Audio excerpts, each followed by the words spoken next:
साथियों नमस्कार। Real news channel में आपका हार्दिक स्वागत है। बिहार विधानसभा चुनाव नजदीक है।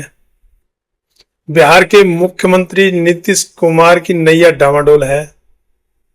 हालांकि नीतीश कुमार जो मुख्यमंत्री बने हुए हैं फिलहाल, वो एनडीए गठबंधन की मदद से मुख्यमंत्री बने हुए हैं, लेकिन समाचारों में बार बार खबर आती है कि नीतीश कुमार अब पलटी मारेंगे। कब पलटी मारेंगे? कई बार न्यूज एंकर कहते हैं अगले 48 घंटे बहुत भारी होंगे, उनमें बिहार में कुछ भी हो सकता है। नीतीश कुमार इंडिया गठबंधन में आ सकते हैं या ये या वो, इस तरीके की खबरें आती हैं। लेकिन नीतीश कुमार एनडीए गठबंधन में शामिल होते हुए भी ये खबरें आ क्यों रही हैं? बार बार ये इस तरीके की खबरें आने का कारण क्या है, इसका विश्लेषण करेंगे। और इसमें बड़ी अजीब सी चीजें मिलेंगी कि नीतीश कुमार को पलटूराम क्यों कहा जाता है, क्यों वो पलट जाते हैं, उनकी विचारधारा कौन सी है, किस विचारधारा को फॉलो करते हैं और किस तरीके से यह सब कुछ बर्दाश्त कर लेते हैं, सहन कर लेते हैं, या असली तो कहेंगे कि मैनेज कर लेते हैं। लगभग 20 साल से नीतीश कुमार बिहार के मुख्यमंत्री बने हुए हैं। भारतीय जनता पार्टी और उधर आरजेडी और कांग्रेस का गठबंधन, दोनों अपनी अपनी तरफ नीतीश कुमार को खींच लेते हैं और नीतीश कुमार खींचे भी चले जाते हैं, और फिर भी वो मुख्यमंत्री लगातार बने हुए हैं। हालांकि नीतीश कुमार कई बार कसमें खाते हैं कि यह मेरी आखिरी गलती है और इसके बाद चाहे मैं मर जाऊं पर उस पार्टी में नहीं जाऊंगा, और फिर कुछ समय बाद में ये पता लगता है कि नीतीश कुमार उस पार्टी को छोड़ के दूसरे गठबंधन में चले गए। इसकी वजह क्या है, इसकी जांच पड़ताल करेंगे। नीतीश कुमार के जीवन के बारे में देखा जाए तो मार्च 1951 में जन्मे नीतीश कुमार छात्र राजनीति से ही उस समय जो 1976-77 में जो जयप्रकाश नारायण का आंदोलन जो चल रहा था, जो समाजवाद के नाम पर था, क्योंकि कांग्रेस मनुवादी पार्टी थी और वो मनुवाद को पोषित करती थी, उसके खिलाफ समाजवाद का नारा जेपी नारायण ने बुलंद किया था। समाजवाद का आंदोलन चल रहा था, उस समय नीतीश कुमार उसमें शामिल हुए, और उस समय सिर्फ नीतीश कुमार ही नहीं, नीतीश कुमार के साथ में लालू यादव, रामविलास पासवान आदि अन्य नेता काफी उसमें शामिल हुए थे। जो उस दौरान नीतीश कुमार ने 1977 में बिहार के हरनौत से विधानसभा सदस्य का चुनाव लड़ा और उसमें वो हार गए, और उसी समय लालू यादव ने लोकसभा सदस्य का चुनाव लड़ा और वो जीत गए। तो लालू यादव पहली बार में ही लोकसभा सदस्य बन गए थे, लेकिन नीतीश कुमार क्योंकि जूनियर थे लालू यादव के, और नीतीश कुमार भी अपने आप को लालू यादव का जूनियर मानते थे, 2 बार विधानसभा चुनाव हार के तीसरी बार 1985 में नीतीश कुमार विधानसभा सदस्य बन पाए। उसके बाद में वो ज्यादातर समय लालू यादव के साथ रहे, और जब उन्हें मौका मिला, हालांकि 1995 में वो जब लोकसभा सदस्य थे, पहली बार जीते थे, तो उन्होंने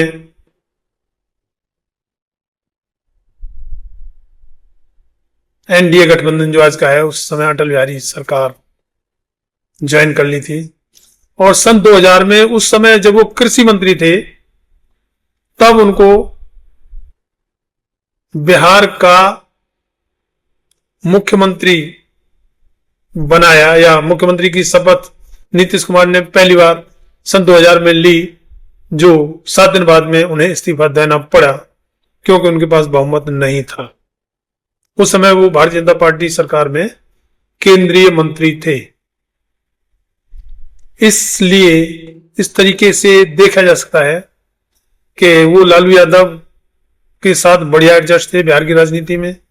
उसके बाद में जैसे ही मौका मिला वो लालू यादव को छोड़ के भारतीय जनता पार्टी के साथ चले गए और भारतीय जनता पार्टी सरकार में केंद्रीय मंत्री रहे। और उसी दौरान सन 2000 में उन्होंने बिहार में बहुमत न मिलने के बावजूद भी मुख्यमंत्री की शपथ ली, जो 7 दिन बाद में उन्होंने मुख्यमंत्री पद से इस्तीफा दे दिया क्योंकि उनके पास बहुमत नहीं था। इस तरीके से नीतीश कुमार को जहां मौका मिला बढ़ने का उसी को अपनाया। विचारधारा या साथ उनसे मुख्यमंत्री नीतीश कुमार का कोई वास्ता नहीं रहा। इसको हम एक उदाहरण से और समझ सकते हैं। नीतीश कुमार पिछले 20 साल से मुख्यमंत्री बिहार चले आ रहे हैं। 1998 में या 1997 में गोपालगंज के दलित डीएम जी कृष्णैया की हत्या उस समय कुछ लोगों ने कर दी, जिस समय वो पटना से अपनी सरकारी गाड़ी से वापस अपने दफ्तर गोपालगंज लौट रहे थे, तो रास्ते में भीड़ ने उनकी हत्या कर दी। और उस भीड़ का नेतृत्व बिहार का बाहुबली नेता आनंद मोहन सिंह कर रहा था और डीएम कृष्णैया को लाठी डंडे पत्थरों से कुचलकर मार दिया था। जब केस चला तो उसमें सेशन कोर्ट ने आनंद मोहन सिंह को फांसी की सजा सुनाई थी, लेकिन जब ऊपर की कोर्ट में यह मुकदमा गया तो आनंद मोहन सिंह की सजा को आजीवन कारावास में बदल दिया गया। जब वो आजीवन कारावास की सजा भुगत रहे थे तो आजीवन कारावास का मतलब आजीवन कारावास, और वो भी सरकारी आदमी की हत्या में वो आजीवन कारावास ही होता है। जेल मैनुअल में भी यह नियम था कि अगर कोई हत्या की सजा पाए हुए आदमी जेल में अच्छा व्यवहार करता है तो उसको 14 साल की उम्र के बाद में अच्छे आचरण के लिए विचार किया जा सकता है। लेकिन अगर सरकारी आदमी की हत्या करके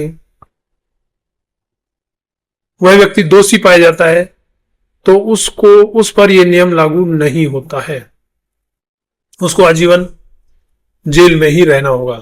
लेकिन नीतीश कुमार ने सिर्फ अपनी राजनीति के लिए, क्योंकि उसको सवर्णों का वोट चाहिए, उसकी पार्टी को सवर्णों का समर्थन चाहिए, इसलिए सवर्णों का समर्थन पाने के लिए नीतीश कुमार ने दलित डीएम जी कृष्णैया की हत्या करने वाले आनंद मोहन सिंह और उसके अन्य 26 साथियों को जेल मैनुअल में बदलाव करके यह प्रावधान किया कि सरकारी आदमी की, सरकारी कर्मचारी या अफसरान की हत्या करने वाले व्यक्ति के लिए भी 14 साल की सजा काटने के बाद में उसको अच्छे आचरण के लिए रिहा करने पर विचार किया जा सकता है। ऐसा नियम नीतीश कुमार ने बनाया और आनंद मोहन सिंह व उनके 26 साथियों को समय से पहले जेल से रिहा कर दिया। तो इसमें नीतीश कुमार की विचारधारा को अच्छे ढंग से समझा जा सकता है कि आनंद मोहन सिंह जो सवर्ण वर्ग से आता है, उसने एक दलित और डीएम की हत्या की थी, उसके लिए भी नीतीश कुमार के दिल में हमदर्दी हो सकती है। तो नीतीश कुमार की विचारधारा को तो ऊपर वाले जाने।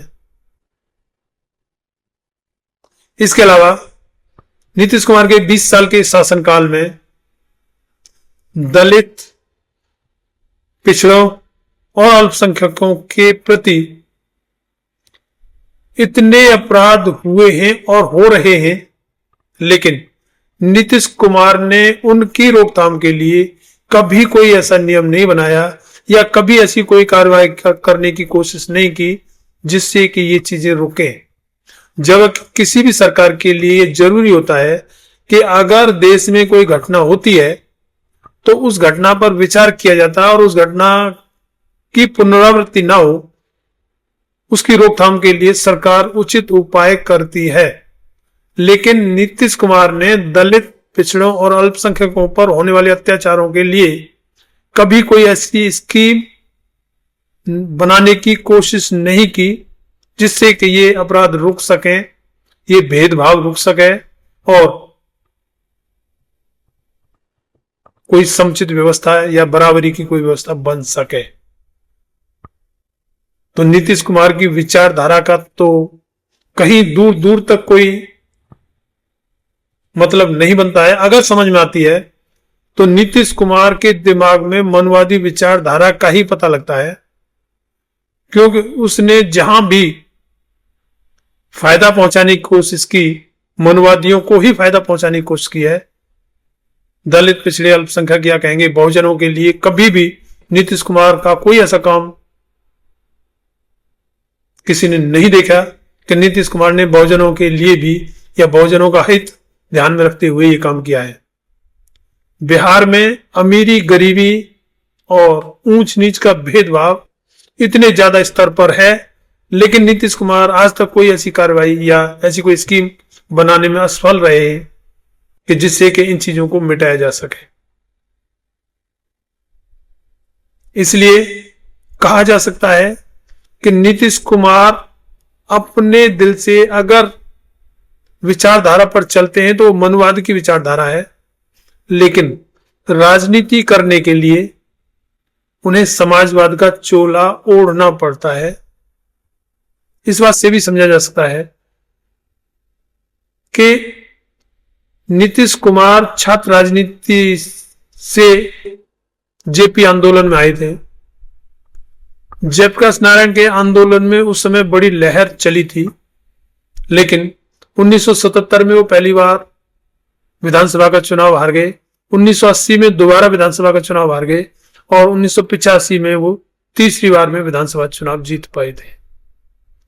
उनके बारे में कहा जाता है कि 1980 में चुनाव हारने के बाद में उन्होंने मन बनाया था ठेकेदारी का काम करने का। उसके लिए उन्होंने कहा था कि क्योंकि शादी हुए और पढ़ाई छोड़े 7 साल हो चुके हैं और घर पर पैसे की तंगी है, तो उसके लिए कुछ तो काम किया जाए जिससे कि घर चल सके। इसका मतलब साफ था कि राजनीति उनके लिए घर चलाने का एक साधन है, नॉट कि उनकी विचारधारा। उस घर चलाने की के साधन के रूप में अगर वो 2 बार चुनाव जैसे हारे थे, अगर तीसरी बार भी चुनाव हार जाते तो इसकी पूरी पूरी संभावना थी कि राजनीति जाए भाड़ में। उन्हें ठेकेदार बनना था या कोई और काम करना था, क्योंकि राजनीति उनके दिलो दिमाग में बिल्कुल नहीं है और राजनीति का सहारा वो अपना घर चलाने के लिए उन्होंने लिया है। और राजनीति में आकर जैसे पद, प्रतिष्ठा और रौब मिलता है, उसकी पूर्ति के लिए उन्हें चाहे किसी से भी समझौता करना पड़े, वो करने के लिए तैयार रहते हैं। और इसीलिए वो अब तक 9वीं बार बिहार के मुख्यमंत्री पद की शपथ ले चुके हैं, जो 20 बार में, वैसे 20 साल में चुनाव तो शायद 4 बार ही हुए होंगे, लेकिन या 5 बार हो गए होंगे, लेकिन 9 बार कैसे वो मुख्यमंत्री बने? बीच में इधर से दबाव पड़ा तो उधर ज्वाइन कर लिया और उधर से दबाव पड़ा तो उधर ज्वाइन कर लिया।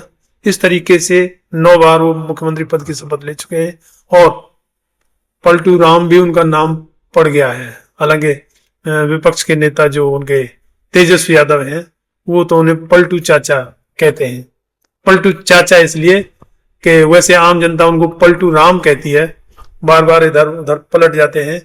और क्योंकि वो लालू यादव के साथी रहे हैं तो इसलिए तेजस्वी यादव उनको पलटू चाचा कहते हैं। तो इस तरीके से समझा जा सकता है कि नीतीश कुमार की विचारधारा कोई नहीं है।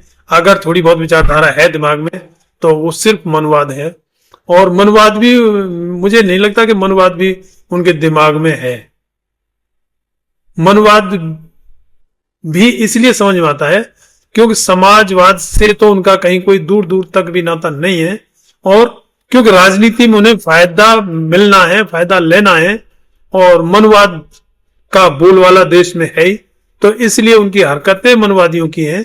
बाकी मुझे नहीं लगता उनकी अपनी कोई विचारधारा है भी। सिर्फ समय के अनुसार जहां से उन्हें फायदा मिलता दिखाई दिया उसी तरफ वो मुड़ते चले गए और राजनीति करते रहे, और अब लगातार 20 साल तक मुख्यमंत्री बनते रहे। एक बात सोचिए कि